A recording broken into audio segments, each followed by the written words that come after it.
Hey there, it's Thursday. My name is Billy Merritt, and I present to you the DigiNinja Dealer School.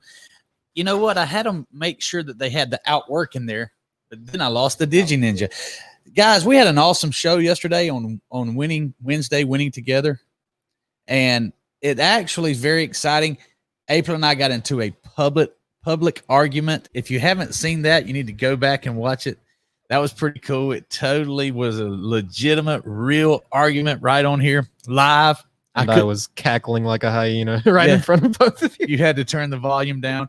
And every day I bring you an expert. Today I bring you, as always, Caleb Wilson. He's an expert in dealer relations, dealer retention, dealer production. And last week we talked about a few things. This week, let's bring Caleb on and see what we're going to talk about today. Hey guys, Caleb, good morning. Good morning. Good morning, sir. Welcome back to the show. I'm glad to be here every Thursday trying to help people out. Did you happen to catch the live argument yesterday with me and April? No, I'm going to go back and check it though. I missed it yesterday. I had a customer at 11 o'clock. I had to go through some stuff with, so I didn't get to see it. But when you were just saying that, I said, well, I know what I'm going to listen to later today. So we'll check it out. It was fun. It was funny. I thought she was going to leave the set, but she didn't. But hey, Caleb, let me tell you something, man. Every single week, I am amazed at the feedback that I get about the funny stuff. But I had several text messages yesterday of people reaching out to me and saying, hey, man, great show. Thank you for the information. Thank you for what you're bringing to us. I had a guy who travels up and down. He travels from Texas to Georgia. I think he hauls cattle. And yesterday the show was about assets, acquiring assets, and the difference between an asset and a liability. And he said every day at 11 he stops his truck to watch. And I said, so thank you very much. And people stop me in town and they say, man, I don't ever say anything. I don't like or share it. Some people don't like to do that. That's cool. But if you would like or share it, please do. He said, I just want to say thank you. I saw your show. So, sometimes I wonder if it's making a difference, you and I bringing this information to people. But just today, Brady came to me and said, hey, man, I just got a call from a guy in Illinois who saw you and Caleb talking about how they can boost their own ads. We'll show them how to do that, and then we'll use the call center. So I just wanted to let you know, man, I know you're very busy. Yesterday you were busy solving problems, but what you're doing is making a difference. So I just want to say thank you to Caleb, and I'm going to turn it over to you and let you bring us some expert knowledge today. All right. So I've had a couple of dealers reach out to me as well about the shows. And, well, I'm going to say not dealers, but managers have reached out. And they said, hey, Caleb, my dealer watches your show. And this was I had a Honda dealer reach out to me. And I won't say the store because I don't want to get the guy in trouble. But he reached out and he said, hey, man, he's like, you think you can talk about some of this stuff? He's like, because I'm trying to, he's like, I want to talk to my dealer about it, but I'm afraid that if I do, he's going to, either get upset with me or maybe even fire me. He said, so, he said, could you guys talk about it? And I said, man, that's a great opportunity to really talk about communication. So think about it like this. You've got a general sales manager in a very strong Honda store who is fearful of talking to his owner about things he wants to communicate with him because he's afraid of the backlash. So he can't even communicate effectively to the guy he works for, and the guy's entrusted him in running his store.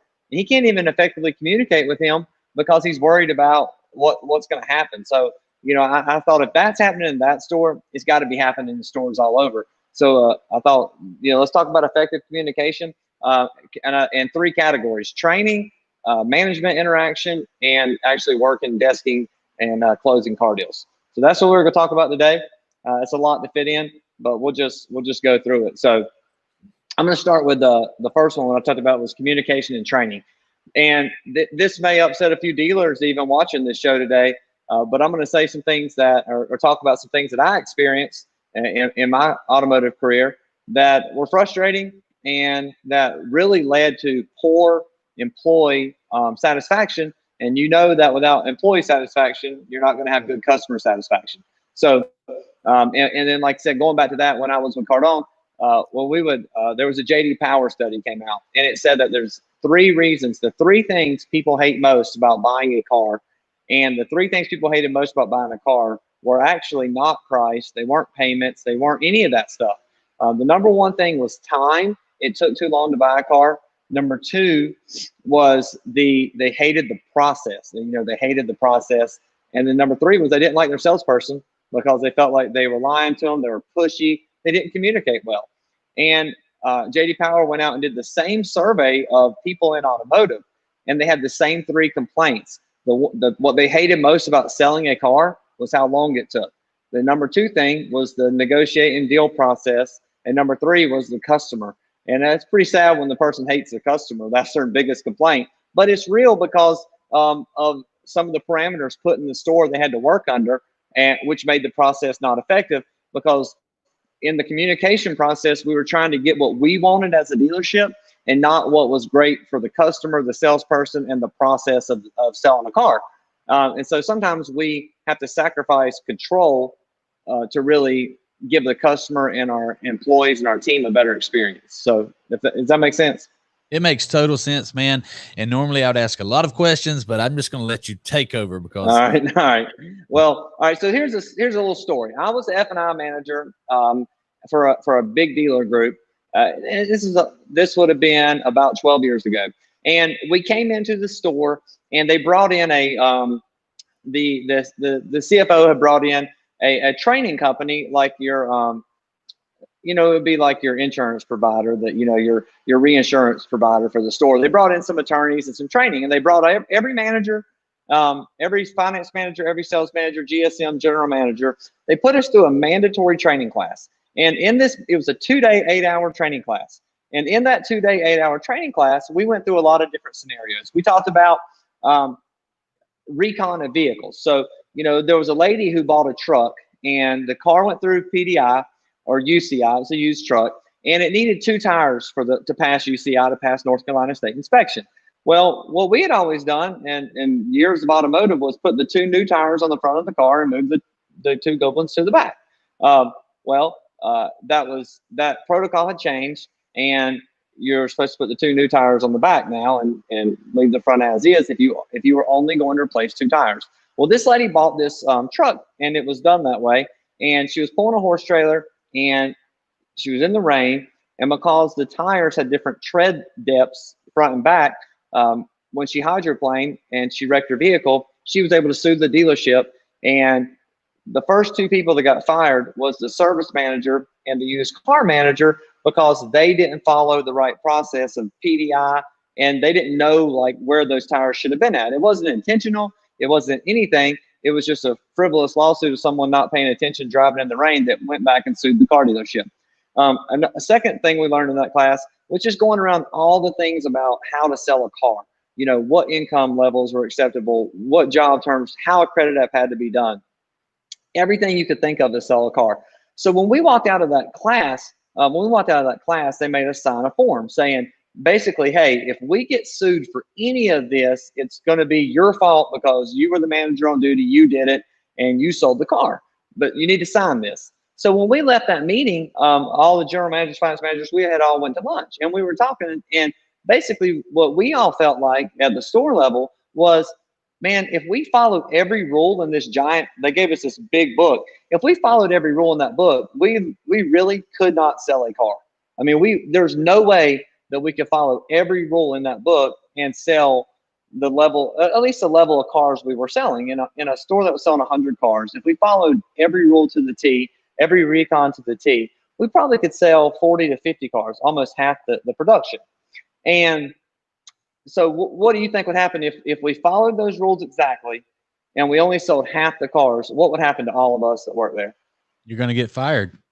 We're going to get fired. So if we follow the rules exactly to keep the dealer clear and clean and free of any potential liabilities, we're all going to lose our jobs.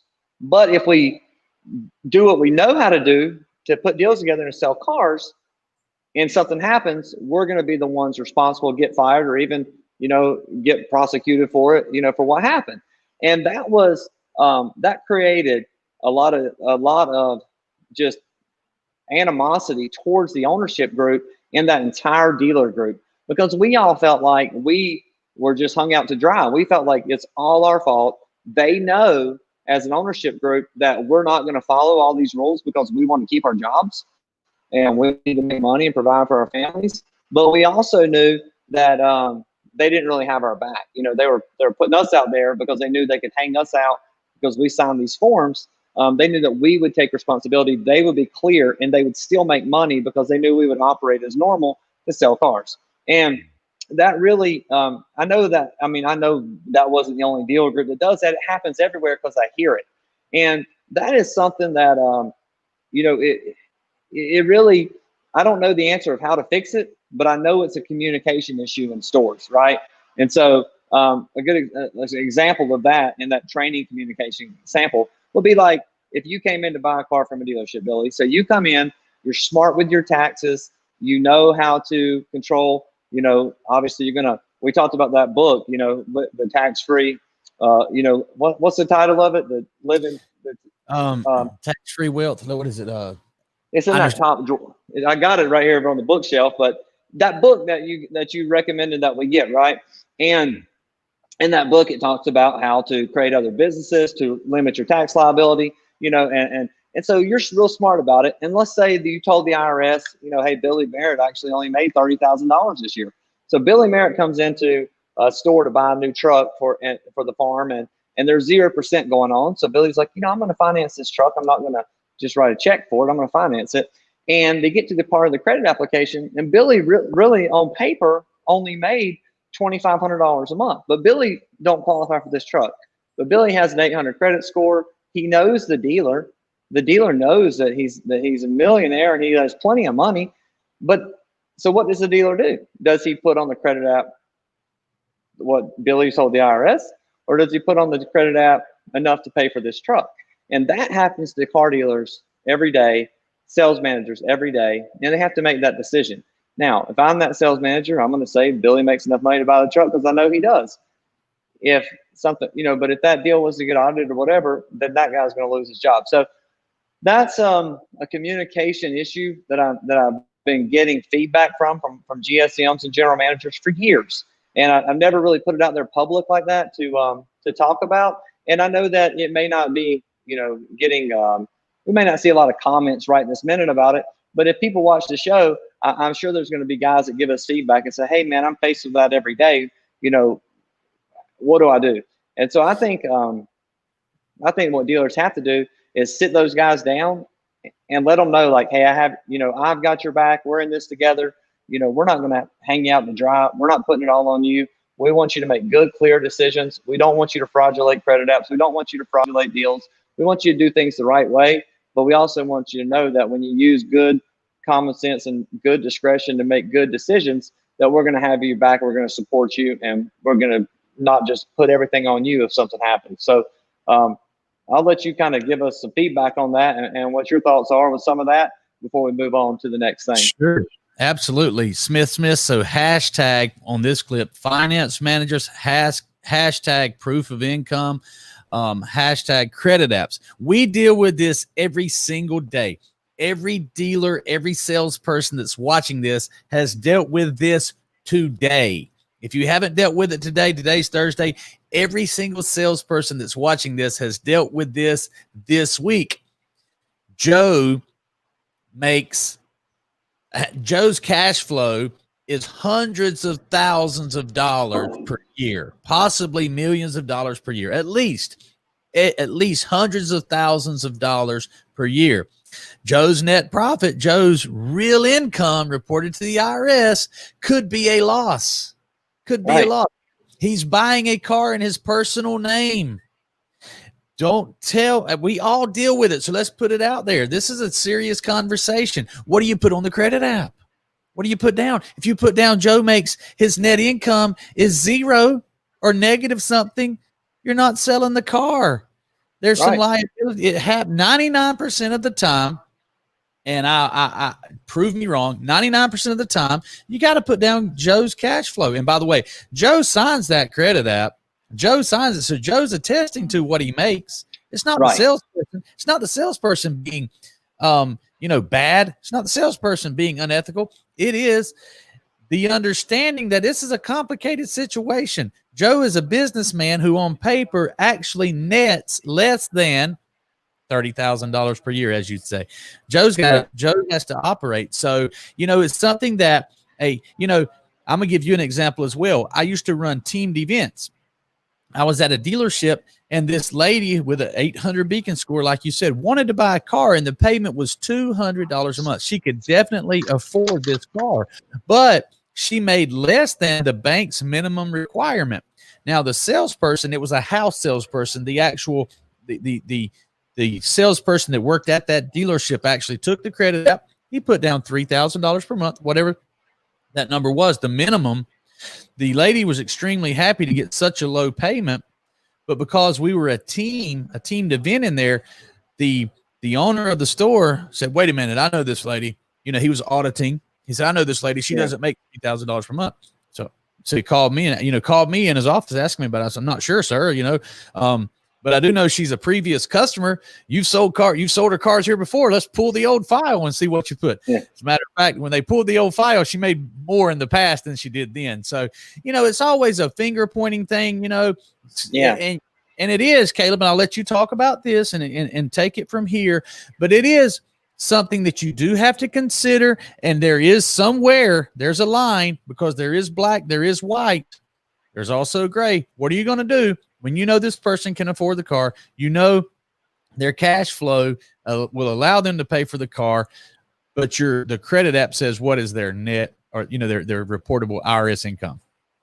Right, and that's all I'm saying is that I'm not talking about the guy who really can't afford it and his income gets juiced. I'm not talking about that. I'm talking about real quality people that if we followed every rule that was put in place, we would not sell that person a car. Then that lady leaves the store with an 800 credit score. She goes right down the street and she buys a car because that guy's going to do what it takes to sell her a car. Now, I think it's fine, but my point about communication is don't put that sales manager in a position where he has to sign something saying, hey, if I ever get audited on this deal and the dealership was to face any type of recourse, it's 100% on you as the employee. We're not taking any responsibility. Now we're going to take all the money you make us, but we're going to not give, we're not taking any responsibility for how we made it. And so, that is a communication issue that I'm seeing. And the more stores, we see a lot of stores getting sold to corporate groups. We're seeing these stores buy up dealer, the small independent guys getting bought up, or the single family rooftops are getting bought up into these big dealer groups. And a lot of times the people that are working there stay on board, but the policies change. So we got to make sure that we can have an open communication with our owner, or it's going to keep being like it always has been. And there's going to be that guy who's just there waiting on his next opportunity because he doesn't have, he's not bought in. He doesn't feel like he's part of the family, because the family's kind of put him out there on the outside circle of trust. So that was one communication topic, and we're already 20 minutes in. So I'm going to go to number 2. All right. So number 2 communication talk I want to talk about today, and we hit on this a little last week, is management training, management communication, not just with salespeople, not manager to, not GM to GSM, GSM to sales, dealer to GM, all the way across the board. There's some fundamental training communication things that are just basic human good principles. So the first is what I talked about last week, is never discipline people in front of everyone else. There was a dealer I used to work for, and he would tell a story about how there was a guy who had done some bad things. He wasn't following the protocol, and the general manager brought all the managers in, and he's hammering them on them. We're not going to do this. We're not going to do that. He's telling them, reading them the riot act about everything. And when the meeting was over, one of the guys said, hey man, they were talking to each other, and they're like, isn't he really talking about this guy? And they're like, yeah, I think that's who he's talking about. So they asked him, they're like, hey GM, who were you talking about? Well, let's say Steve. Were you talking about Steve? And he was like, yeah. And they're like, well, Steve wasn't even in the room. He's like, yeah, I know, but y'all tell him about it. Y'all tell him about what happened. I know y'all are going to tell him about what happened, and it'll get the point across to him. So they all, took a 15-minute lashing about something that had nothing to do with them, because the GM that guy was a little bit intimidating. Like the used car, let's say it was used car manager. He was a little, he had been there a long time. He was a little intimidating. The GM was new, and he wanted someone else, through the grapevine to let that guy know he wasn't happy with what he was doing. And all he did was basically black out his whole staff, create turmoil and everything. So part of that is, if you got a correction issue and you got a team issue, then you bring everybody, you bring the guy in that actually has the issue, right? And so when I worked for the Kepper Group, Mr. Kepper would tell us, he would say, look, with managing people, you don't have to be a jerk, and he would say, you can just communicate in a way that makes sense for everybody. No one wants to be yelled at. No one wants to get in trouble. People just want to be talked to with respect. So he would say, hey, bring the guy in and just tell him, so, hey, Billy, this is the plays we agreed upon. This is how we decided as a team we were going to run this dealership.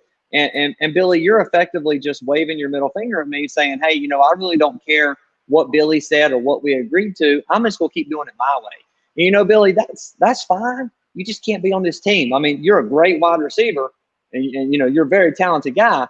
You just can't be on this team, if we can't do it the way we all agreed to. And I took that with me and I used that for probably another 10 years of management. And it really did me well because I wasn't breaking the guy down. I wasn't screaming at him. I'm just saying, hey, look, man, this is what we all agreed to do. We had the managers meeting. We laid the plan out. We agreed how we were going to execute a deal. We agreed how we were going to execute training or recall, or the PDI process or whatever that part of the store was. We agreed to it as a team. And now you're over there just telling me, man, I don't really care what you said. I'm going to do it my way.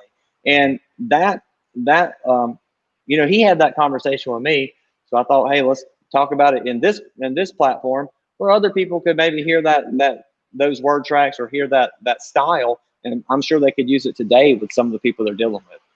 Absolutely. So, I hope so. And by the way, guys, you need to be taking notes when you watch this because so many wonderful specialized knowledge bombs get dropped and we gloss right over them because Caleb sometimes doesn't realize, hey, what I just said was genius. I need to make sure that everybody got that. So I'm going to remind you people to back up and rewind this thing and watch it again. And Caleb, I have a theory and a question to ask you. You're talking about communication. We're talking about being successful as a manager in a dealership. We're talking about leadership. My theory is your success as a manager, your success as a leader, your success as a producer in a management situation as a dealership can be based upon or can be judged by the number of difficult conversations you're willing to have. Like you said, that guy was wanting to talk to the people he didn't mind berating or 15 minutes of wearing them out, whereas he didn't want to have that difficult conversation with the guy who caused the problem. My theory is the person who is willing to have the most difficult conversations, not looking for fights, but looking to solve difficult, complex problems, that guy's going to be the most successful. I agree with that. And to that point, a way to handle those conversations, another way is this right here. Gossip in a store, in a team will tear a team apart, right? And so another effective technique that I like to use is, let's say someone comes to me, Billy, and they go, hey, Billy, I need to tell you about this. You're not going to believe this. So-and-so said da-da-da-da-da. What you do is you say, and you don't tell people you're going to do this but they'll get it real quick and it'll stop the gossip in your store. So, this is one of those knowledge bombs you talk about, just an alert here, Smith. If you have a situation where you're having gossip tearing your store apart, all you need to do is this. As soon as someone says, hey, Billy, so-and-so did this, you say, hey, hold on, just hold on a minute. Hold on 1 second. Pick your phone up, page that person to the office. Don't talk to them. That guy that came to you to gossip is going to be sitting there real nervous, right? You bring the other person in. You say, okay, Billy, you were just about to tell me about how Steve was doing this, and this. Let's go ahead and talk about it. Right. And it will immediately stop that gossip in your store because that guy just wanted to come tell you something. He don't want to have it with this guy. So what you do is, as soon as gossip comes to you in your store, you don't listen to it. You don't buy into it. It might be really important. That's fine. Let's say Steve was stealing tires off of jacked up trucks. Great.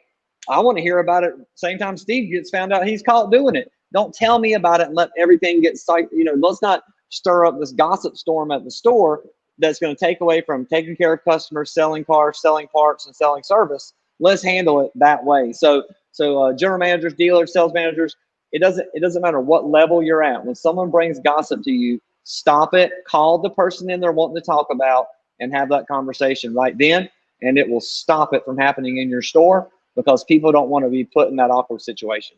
I love it. That's a specialized knowledge truth bomb drop right there, and it's very serious. But now I just got to keep it light. Caleb is in South Carolina, I'm in Georgia, and I didn't know that people stole the takeoffs of the jacked up trucks in South Carolina as well. That's the thing here. People are getting fired down here all the time for taking off stealing the tires off the jacked up trucks. So obviously it's a thing throughout the South.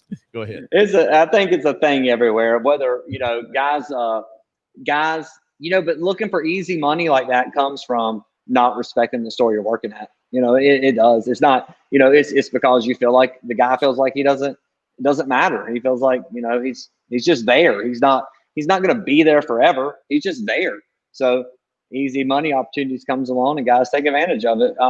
And so it's everywhere. It's everywhere. I know a guy who had guys come in and take every catalytic converter off of the cars on his own lot, because wow. It was happening everywhere. And he's like, hey guys, come here and do it. He's not a friend of mine. He's not somebody I'm associated with. I'm just saying it happens, right? So dealers, the sooner a dealer can really create a good bond with his entire staff, it goes a long way. And we got a few more minutes on this subject. I don't know if this guy's watching, but his name was Stephen Epley. And Stephen was a new salesperson at a store that I took over when I was a Cardone. It was a store I took over. And Stephen was struggling. He wasn't selling very many cars. He was new to sales. He had no experience, and he had no training.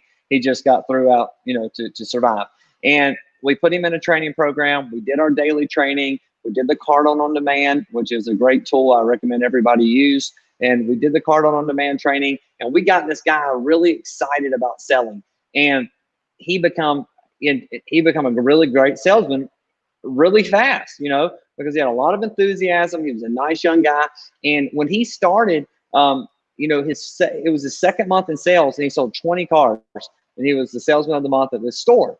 And the day the month ended, the next day we were having a little meeting, and I kept my desk was the receptionist desk. Even though as a general manager, I sat at the very front door of the store. I didn't have a private office. I sit at the receptionist desk and turned it into the general manager's desk. So I knew everything going on in the store. I could hear every conversation. I could see every customer walk in the door. And you have to do that when you first take over a store. You want to be in the middle of everything. So it may be, it would be nice to have that office upstairs and the private bathroom and all that stuff. But if you just make your office the receptionist desk, you'll know what's happening in your store. So I'm sitting there, and the owner's wife comes in, and he says to her, he goes, Miss Brown, and that's her real name. Miss Brown, I sold 20 cars last month. And she goes, why are you talking to me? And she said, why are you talking to me? And he lost all, hope and happiness he had. And he quit that, within a couple of days he was gone. And he's became very successful now in real estate. But that one idea of someone just being so much better than someone else and they couldn't even talk to them, it caused that dealership to lose a great guy who would have made that guy a lot of money. I've seen that happen in another store where the CFO would tell me, he said, hey Billy, or hey Caleb, that I call them manager A, B, C, D, E until they've been here for a year, and then I'll actually learn their name. That is poor communication that leads to all the things we talked about, tires, going missing, bad credit apps. All that stuff comes from not having solid communication all the way throughout our organization, of letting everyone know we are a team, we do care about each other, and we want to have the best for everybody. So I'm gonna that's kind of there. Those are some topics. Maybe you have a story of something similar that broke a store apart. I'm sitting here. I'm just like a horse chomping at the bit. But you and I both agree there's $1 million in every book. Let's go back to the comments. There's $1 million in every book, and I'm telling you, there's $1 million, at least $1 million, in every one of these Thursday shows. And what Caleb just told you right there, I want to make sure you understand. If you're a new sales manager, if you're a new general manager, if you've just moved up into management, and if you're an old sales manager and you're not getting the results you want, get your ass to the front door, get your ass to this receptionist desk, and you sit down and you manage from that floor. If you'll take over every single deal until you're so busy that you can't even do it anymore, you're going to be way more effective. You're going to get way more respect from the salespeople, which is so important. And that right there is worth the entire show. Get out front, sit with the receptionist, and be a leader. Now, this is about halftime of the show. Let's read some of those comments, Smith. If you'll go back up to the top and let's see who's been paying attention today. All right. So Ray Mucci was the first. He said, car dealers, turn off your selective hearing for a moment and listen up. Listen up. You're going to get learnt when Caleb gets on. Let's go to the next one. This was 11:30. I know exactly what he's talking about. Just read it. Okay, Kansas. Yeah, Kansas too. That means they take those tires. Right. It's a nationwide phenomenon. Let's go to the next one. Agreed. Same as in the rodeo business. I'm not sure what they're taking in the rodeo business, but you know what? Art Todd's in the rodeo business. He travels the country. He listens to us daily, and he told me, Caleb, that he's learning so much from what we're putting out here. So again, I just want to thank everybody for paying attention and liking and sharing. And if we can reach one person a day with this 1 hour we put in, then it's worth it to me. Let's go. Absolutely. All right. Yeah, it's worth it. Yeah. Let's roll. Where we at next? Let's see. Jeff Kirwan says Jamie Lewis Gonzalez. I'm not sure. He's tagging somebody. He's tagging a guy. Yeah. He's tagging more people. And what the last comment, let's jump all the way to the end one right there.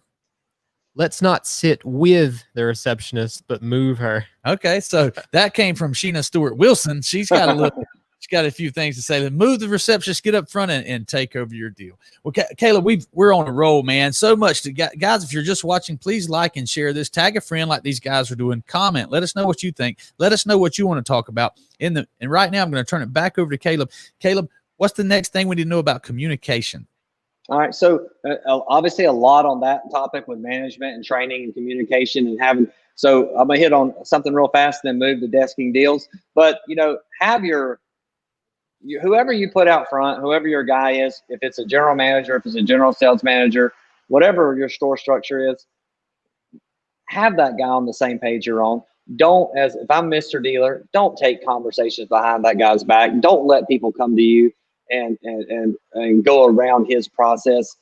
Don't let that happen. If that happens, the best thing a dealer could do is what we talked about with gossip. Stop them, call the general manager in, and say, okay, now, Mr. Parts Manager, tell me what you were going to say about this guy, John. Or hey, Finance Manager, Office Manager, Comptroller, what were you going to tell me about how the store is being ran that this guy's in charge of? Just stop that. If you will stop that, that has to stop. That guy cannot be running your store for you if you're not going to allow him to run the business. And if he's not the right guy for it, if you feel like you need to have all those conversations and allow all that to happen behind that guy, then he's the wrong guy. Get rid of him and get the guy that'll just do whatever you want. Get your yes man if you don't want a guy to really run the store. So just wanted to say that. And then I'm going to move on to, since we only have about 20 minutes, to talk about desking deals communication. So this is my favorite. All right. So sitting at the sales desk, if you go into a sales desk today and you sit there, here's what you're going to see. Salesman's going to walk in. Sales manager's going to say, what you got? What you got? What you got? Right? There's problem number one. Managers should already know what you got because they should have already done the EMI, EMT, whatever you want to call it. They should already know what you got because they should have already talked to that customer. So if you're sitting in a sales desk today and you're hearing what you got, what you got, what do you have? You got a problem is what you got. So general managers, dealers, sit in your sales desk today. If you're hearing what do you got, what do you have, what you have a problem. So stop You're ruffling feathers. You're ruffling feathers. Everybody, if you've ever heard what you got from a desk manager, please comment that you've heard. Just hashtag what you got. Go ahead, Caleb. Yeah. So that's problem number one. Stop it right there. What you got's a problem. So the salesman has a customer. They have a car deal. They don't have a what you got. They have a customer and a car deal that needs to be worked. So if you have that communication issue here, let's back it up. Here's what should have already happened. You should have already met the customer. You should have already told the customer about the specials at the store. You should have already told the customer about the inventory selection, what all the national specials are, what the store specials are, where the economy section of the lot is, how the vehicles are displayed. Are they least the most expensive? Are they grouped by models? Where, what that is. What is the customer's trade-in? What does the trade-in tell you about the customer? Do they have children? Are they a sports fan? What are they trying to achieve? What do they like most about their car, least about their car? All that you should already know before a salesman walks in and says, what you got? Okay. So you need to, like Billy says, stop, rewind, go back and make a list, but you need to already know all of that before the salesman ever gets to you ready to desk a deal. Because if we met that customer and we said, hey, Billy, hey, I'm Caleb. This is Billy. He is my great assistant sales manager. He has full authority to completely work your deal, negotiate, handle trade values. He can do everything. By the way, our cars are here. This is the situation. Wow, is that your trade-in? That's a great car. What do you like most, least about it? What did you pay for it? How'd you get your payments so low? Man, I see you have, that's what that manager has to do. In my opinion is the guy who went out and did all that, he deserves to get to work that deal because that's what everybody wants to do. The sales managers want to pencil the deals. If you ask sales managers, if you got 3 sales managers together and you said, who wants to work the deals, who wants to appraise the cars, and who wants to run around the lot and go shake everybody's hand, everybody's going to want to desk the deals. Nobody's going to want to go and do all the running around the lot. So what I always do is say, hey, look, if you're willing to get off your ass and go out and talk to the customer, then you can work the deal. You can get all the glory for selling the car. But what I don't want is everything breaking down, because I've seen this where a floor manager goes out, does the early interaction, finds out the whole story, but then he goes and he grabs another customer, right? So he's going customer to customer. The salesman gets inside. The manager hasn't talked to the desk yet, and now the salesman has to retell the entire story. That goes back to what people hate about buying a car, time. Because of poor communication, time was broken down, and we had to restart the whole conversation. And the guy that's working that deal doesn't know all the details, the story, doesn't even know the customer, doesn't know, how he's going to be able to communicate with them. So, so step number 1, obviously, desk communication is go sit down, and if you hear what you got, stop that. All right. Number 2, don't allow a salesman to go back more than one time. So if you've got a salesman, you got to communicate to them what is acceptable. So if you bring me a deal, Billy, and we're desking that deal, and I give you my Foursquare or whatever your process is of desking deals, and we're going to do some shows on that, because most guys who are using a Foursquare or a multi-payment system don't even know why they're doing it. They just know that's how they're supposed to sell cars. So we're going to talk about how that whole process was created, who developed it, and how to actually use it to negotiate. But if your store's trained properly and knows how to actually use that without having to come back and ask questions, and like I said, we're going to talk about all that in these shows, but you tell that salesman, so I say, hey, Billy, here's what you got, man. You've got a $2,000 front end gross deal right now that you're going to get paid on. So Billy, right now, based on where we are on this deal, you're making $500. If you were at a 25% average commission, right? You're going to make $500, Billy. I need to tell you that right then. And here's why. Because I want you to be able to tell me, Caleb, I've got full control of this deal. This customer's hot on this vehicle. Let's adjust this deal. So maybe that trade needs to come down, that trade value. Maybe maybe we need to add some stuff for the addendum. But if you tell me, nah, man, I can handle this deal. I need to make $1,000. So you need to make that a $4,000 front end. Tell me that as a professional salesperson. Tell me where I'm at so I know. Okay. So that way I can go out there and I know what I have. I know that every time I lower that payment $5 a month or whatever, I'm losing my commission. So that way when I sell that car, I don't want to get to the point where where I'm only making $100 mini. Now, you may say, if you're watching this, well, I don't want my salesman to know where he's at in the deal. Well, let me go ahead and tell you something. When he gets down to that mini commission, whatever that minimum commission is, whether it's $200 or maybe it's an old age inventory unit and it's $500, he don't care what you're making at the store. He could care less. All that guy wants to do is get his mini commission, right? So once it gets down so low, he's not even trying to negotiate anymore. He's just trying to get the customer to say yes because his money's out. So if you'll communicate where a customer is in a deal or where the salesman's at in the deal, you'll make a lot more gross profit on the front end because you're treating the guy with respect. You're letting him know what the deal is, and you got enough confidence in him to send him back out there.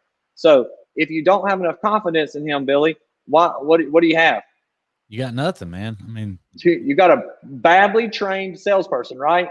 And you're letting him go out there and control your income at the store level. So what you got to do, guys, communication wise, is if you got look, every salesman's not a pro. They don't start out as a pro. But so if you've got that young guy, instead of you sitting behind the sales desk and telling him what you would have said or how you would have done it or how you did it 5 years ago, 10 years ago when you were selling cars, just get up and go do it for him. Just say, hey, Billy, you know what, Billy? I know you're new. You've been with us a month. You got a great customer. He's ready to buy. He's committed. He's inside. He's sitting down. I'll tell you what I'm going to do.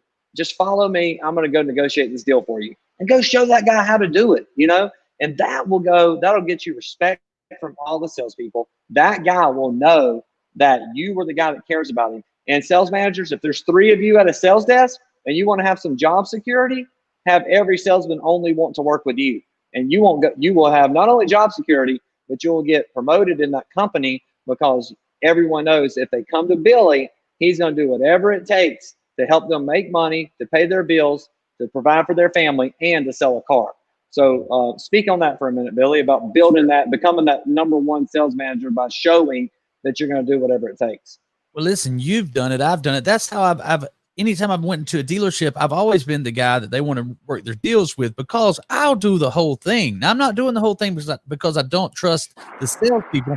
I'm doing the whole thing so that salesperson can see and learn from me. And I've got people under this roof right now. I'm just thinking of Felipe. He was on the show with me not long ago. Felipe knew nothing about selling cars when I hired him, but he shadowed me every day for 2 years. And now he's one of the most effective closers I know. And it's just because he's seen me do it. And here's how you do what Caleb said earlier. Caleb said that you need to talk to every customer. We talked about the EMT earlier, the early management touch, the early management introduction. But then Caleb said, and don't miss this, this is important, that you can't then later not be around when it's time for that TO or when it's time to pencil the deal. You can't talk to the other sales manager now because this manager is going to say, what you got? Okay, so here's how you fix that. When Caleb goes into a dealership, and I've seen him do this, and he rearranges the entire sales process, when do we appraise the car, Caleb? Up front, first 5 minutes. Now. That's right. So he's going to have an appraisal row right up front where normally people would like to park. Normally the customers would like to park here. The mailman would like to park right up front, but no, that's the appraisal row. And I've seen Caleb had them lined up, appraisals lined up 8 or 9 deep, right at the front door on appraisal row, numbered 1, 2, 3, 4, 5, 6, 7, 8, 9, 10.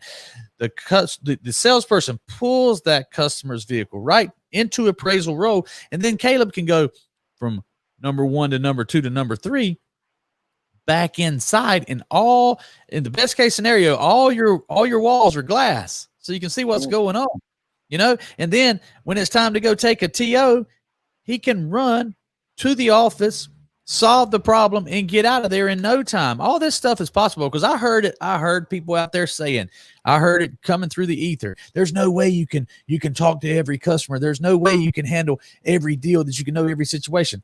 I've done it. I've seen Caleb do it, and you can do it. If you're not doing it this way, you just have a poor process. And that's what we're trying to do, is help you learn the process where you can actually work these deals without having to look at your salespeople and say, what you got? That's right. Because think about it like this, Billy. If you're not doing it the way I'm talking about doing it, when it's time for a TO, the guy gets up, he stretches, he walks out there, and he's like, hey, guys, I know you're working this deal with Billy, and he says we're a little bit apart on payment, so tell me a little, what are you trying to achieve? Where are we trying to get to? What's it going to take to sell your car? And that's what they're saying, guys. I mean, it's happening. Just listen, just go sit behind the desk when a deal's getting worked, Mr. General Manager. Go sit behind the desk where it's getting worked at, in the next cubicle over, and listen to what's happening. The guy's walking in there, he's sitting down, he's going, so, what's it going to take? Tell me a little bit about yourself. All that rapport that guy's trying to build to close the deal, it should have already been done. He should be a friendly face coming in. He should have already met the customer. He should already know what they're trying to achieve because he has been involved from start to finish. And that, you might say, well, I can't work on my deals that way. Well, then train everybody to work the deal. It's really not that hard to put numbers in a computer and spit them out. You have to now, and I get that you have to know structure. You have to know what you can actually get done. But what you have to do is not let this is probably, like I said, a later conversation, but don't let the bank be the car business, right? I see this a lot of times, Billy, where they're asking for a credit app up front before we even work a deal. All right, because we're assuming that we can only get 130% carried. We're assuming we can only get approved by the bank.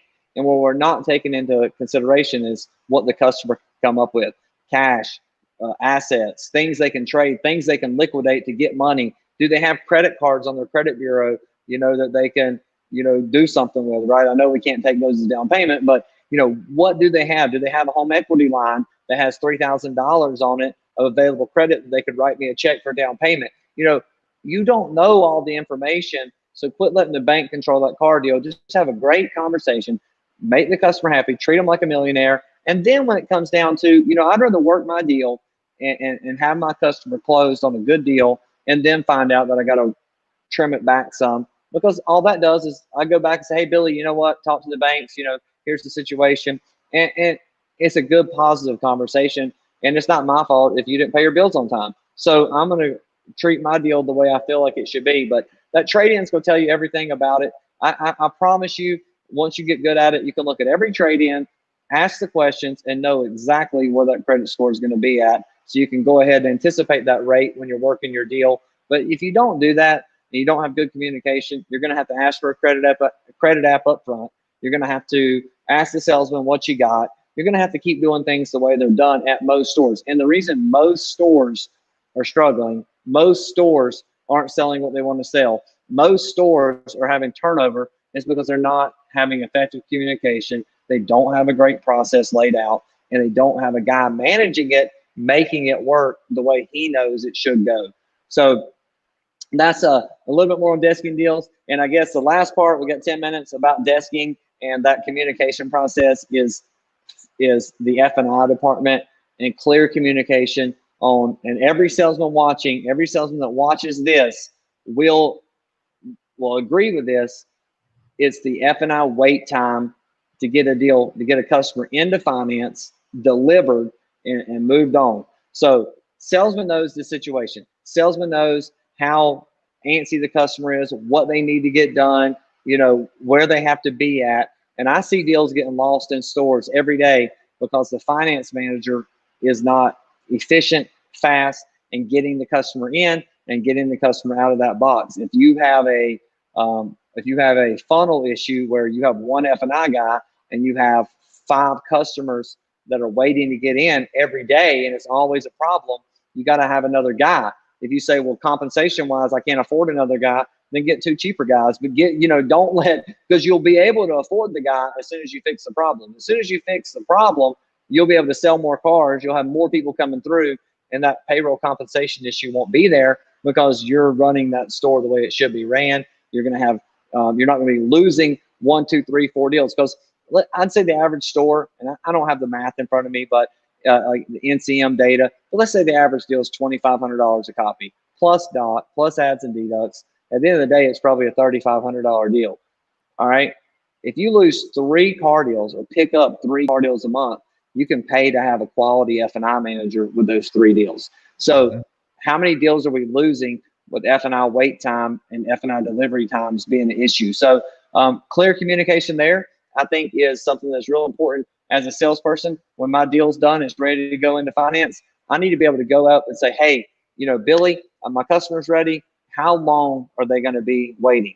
How long are they going to be waiting to get in F&I? And so one good idea for communication is get a delivery board. It's, you know, you're going to spend $30 on a whiteboard and an easel and a marker and log those deals. So when your deal's ready for delivery, right outside the finance office or on the, if you have glass like you talked about, go ahead and pinstripe it and list those deals. And so when I get my deal ready for delivery, my packet signed off on, I'm going to go to Billy, the finance manager. Go, Billy, my deal's ready. And if Billy's in with a customer, I'm going to log it on his window. You know, Caleb Wilson, ready to deliver, and you know, and I'm going to put my time down. So 10:15 is or 11:15. That's what time my deal was closed. So that guy can look at that and go, okay, this person's been waiting 20 minutes, 30 minutes, because the F&I guy, they don't want to have a pissed off customer. They're not going to be able to sell warranties, Gap, and all their stuff, right? They want to get them in quick while they're still happy and excited. So, but a lot of times F&I, they won't even know the customer's been waiting for an hour because the sales manager hadn't took them a packet. So salespeople, take a little control here. Get your manager to maybe watch this section or whatever, and go get that delivery board set up and make sure that everyone in F&I, as soon as that customer says yes, go ahead and go ahead and write your customer's name down, put what time it is, and then general managers manage the F&Is, getting that deal in fast and getting it delivered. Of course, a lot goes into that. You got to have all your steps together, salesperson. You've got to have all your rebate information together, salesperson. You've got to have all your miles, your VIN number off the trade-in, all the things F&I managers have to page you and say, go get me this. You got to handle all that. But if you can handle all that, that's just basic stuff, just a check sheet and just make sure it's all there, then the F&I guy can get that customer in, eliminate the number one complaint, which is time, and have that customer happy. So you get that good survey and you get them to come back and buy cars from you in the future. So we got about 4 minutes, Billy. So I'm going to let you kind of wrap up some of that, and we'll get ready for next week. Sure, man. And look, we've had so many pieces of specialized knowledge worth millions of dollars from this show. And I'm not over exaggerating. I'm not oversimplifying it. You guys need to take notes on this. The best piece of advice that I've heard in today's show is get a delivery board. I've been in thousands of dealerships across the country, literally in thousands. I've worked inside hundreds of dealerships. I've consulted with managers inside hundreds of dealerships. I've done business with over 1,600 dealerships. I don't know of only a couple that have a delivery board. And how smart is that? The best I've seen, Caleb, is a dealership that's set up where they have a receptionist slash, I guess, F&I assistant. She can answer the phone. He can answer the phone. He can do several things. But when a car is sold, when a deal is closed, the stock number, the salesman, the customer's name gets written down. And if you've got 25 cars sold today, the finance manager walks out, picks up that pad that we'll call it the finance assistant is holding, and says who's next. And it has all that stuff you have on there. So whether it's an easel, whether it is a whiteboard, whether it's on your glass, get you a delivery board. It'll make your customers happier. They'll understand. They won't be sitting out there wondering what's happening now. What am I waiting on? The board is in plain view. I'm waiting on these 3 people to be signed up. Then I'm next. So, that's right. You know, it's been. Go ahead. No, it's good. And it'll solve all that. It'll make it efficient. The last store I was in was averaging 160 cars a month with two finance managers. We averaged 236 for the year. The next year after I came in, so almost 80 more cars a month. The same 2 finance managers. My sales process, my my management process of having the board, having everybody on the program. The 1 year anniversary, the owner told me that the finance manager, the sales managers, all the management team had a 15 to 20% raise in income, and it didn't cost us any money. Everything was in line. Everything was in standards with NADA. Everything was where it should be. Everyone made 15 to 20% more income because we had great communication and a great process. And that's just proof that if you just do it, it'll work. So absolutely. And that's why we do this. Thanks again for such an amazing show, Caleb. We appreciate you, man. I know Grant's show's coming up next at 12 noon, and you've got a lot of problems, some dealers you have to solve, some dealer problems you have to solve.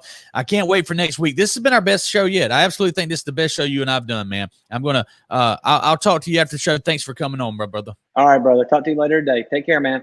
Thank you. And thank you, guys. Let's look at the comments real quick. I just want to mention some people. Tim McCarn, such a great guy. Steve Stewart, good stuff. Thank you guys for paying attention. Let me explain something to you.